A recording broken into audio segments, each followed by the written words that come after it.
देश है तुम्हारा, नेता तुम ही हो कल के।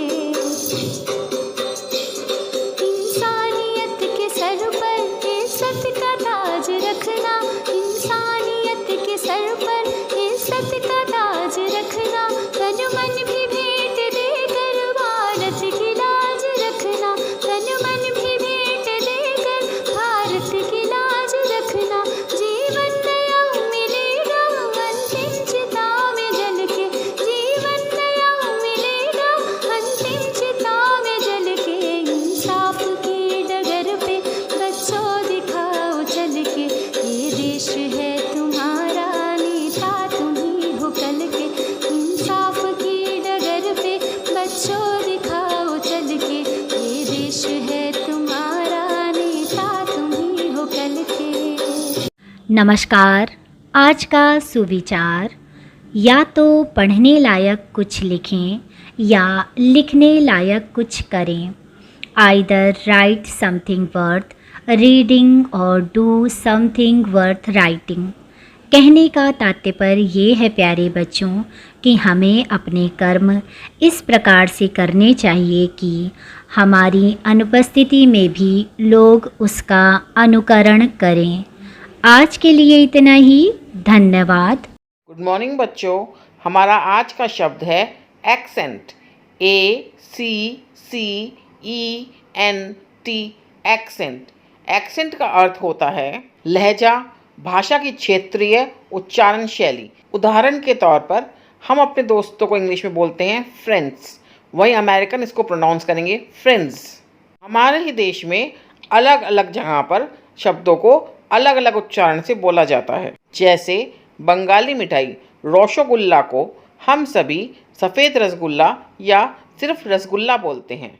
धन्यवाद। Good morning. प्रस्तुत है आज की पहेली यानी टुडेज पजल। तो आज की पहेली है, वो क्या है जिसे आप एक बार खाकर दोबारा नहीं खाना चाहते? जी हाँ, बिल्कुल सही सुना आपने। वो क्या है जिसे आप एक बार खाकर दोबारा नहीं खाना चाहते? सोचिए सोचिए, जल्दी सोचिए। ओहो, नहीं सोच पाए? सही जवाब है धोखा। धोखा ऐसी चीज़ है जिसे आप एक बार खा लेते हैं तो उसे आप दोबारा नहीं खाना चाहते, फिर वो चाहे दोस्ती में हो, बिजनेस में हो या फिर किसी और चीज़ में। एक बार धोखा खाने के बाद हम अलर्ट हो जाते हैं। आज के लिए बस इतना ही। Thank you. नमस्कार। मिशन अभ्युदय प्रार्थना सभा के अंतर्गत हिस्ट्री ऑफ द डे में टुडे इज हिस्ट्री। आज ही के दिन 1921 में 17 भाषाओं का ज्ञान रखने वाले देश के 9वें प्रधानमंत्री पीवी नरसिम्हा राव का जन्म हुआ था। आज ही के दिन 1919 में वर्साय शांति संधि पर दस्तखत के साथ प्रथम विश्व युद्ध खत्म हो गया था। धन्यवाद।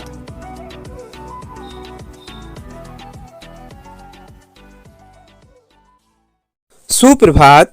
आज का विशेष, वर्साय की संधि। प्रथम विश्व युद्ध के बाद पराजित जर्मनी ने 28 जून 1919 के दिन वर्साय की संधि पर हस्ताक्षर किए। इसकी वजह से जर्मनी को अपनी भूमि के एक बड़े हिस्से से हाथ धोना पड़ा। उनकी सेना का आकार सीमित कर दिया गया और भारी क्षतिपूर्ति थोप दी गई। इसे जर्मन लोग अपमानजनक मानते थे और यह द्वितीय विश्व युद्ध के कारणों में से एक थी। धन्यवाद।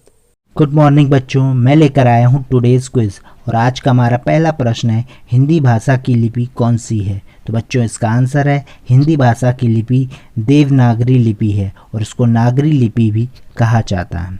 आज का दूसरा प्रश्न है, हिंदी भाषा का प्रथम समाचार पत्र कौन सा है? उदंत मार्तंड हिंदी भाषा का प्रथम समाचार पत्र है। आज का हमारा तीसरा प्रश्न है, हिंदी भाषा का प्रथम महाकाव्य कौन सा है? पृथ्वीराज रासो हिंदी भाषा का प्रथम महाकाव्य है। और आज का अंतिम प्रश्न है, हिंदी भाषा के प्रथम कवि कौन थे? चंद्रवरदाई जी हिंदी भाषा के प्रथम कवि थे। धन्यवाद। नमस्कार। आज का बाल गीत, रेल चली भाई रेल चली, छुक छुक छुक छुक रेल चली, रेल चली भाई रेल चली, छुक छुक छुक छुक रेल चली, लगता इसमें टिकट नहीं, लगता इसमें टिकट नहीं, जाती शहर और गली, रेल चली भाई रेल चली, जल्दी जल्दी बैठो भाई, कभी नहीं है देर भली, जल्दी जल्दी बैठो भाई, कभी नहीं है देर भली, रेल चली भाई रेल चली, छुक छुक छुक छुक रेल चली। धन्यवाद। गुड मॉर्निंग प्यारे बच्चों, मैं आज एक बहुत ही मॉरलफुल स्टोरी लेकर आई हूँ जिसका नाम है मुर्गे की अकल ठिकाने। जैसा कि इसका नाम सुन के ही पता चल रहा है कि ये स्टोरी एक मुर्गे पर आधारित है, तो चलिए स्टोरी को शुरू करते हैं। एक समय की बात है, गांव में ढेर सारे मुर्गे रहते थे। गांव के बच्चे ने किसी एक मुर्गे को तंग कर दिया था। मुर्गा परेशान हो गया। उसने सोचा, अगले दिन सुबह मैं आवाज़ नहीं करूँगा, सब सोते रहेंगे, तब मेरी अहमियत सबको समझ में आएगी और मुझे तंग नहीं करेंगे। मुर्गा अगली सुबह कुछ नहीं बोला। सभी लोग समय पर उठकर अपने अपने काम में लग गए। इस पर मुर्गे को समझ में आ गया कि किसी के बिना कोई काम नहीं रुकता, सबका काम चलता रहता है। तो बच्चों, कहानी से हमने जाना कि हमें घमंड नहीं करना चाहिए। हमारी अहमियत लोगों को बिना बताए पता चल जाती है। तो बच्चों, थी ना अच्छी स्टोरी? Thank you. नमस्कार। आज मोटिवेट और सेल्फ का विषय है टीम वर्क का महत्व। हेनरी फोर्ड का एक प्रसिद्ध उदाहरण है कि एक साथ आना एक शुरुआत है, साथ रहना एक प्रगति है और एक साथ काम करना एक सफलता है। जब हम ऐसे लोगों के समूह के साथ एक साथ काम कर रहे होते हैं जो हमारा समर्थन करते हैं, हमें सपोर्ट करते हैं, तो हमारा आत्मविश्वास बढ़ जाता है। एक टीम में हमारे बीच आपसी समझ अधिक होती है तथा हम अस्वीकृति के डर के बिना अपने विचारों को अधिक आत्मविश्वास से रचनात्मक और मुखर होकर साझा कर पाते हैं।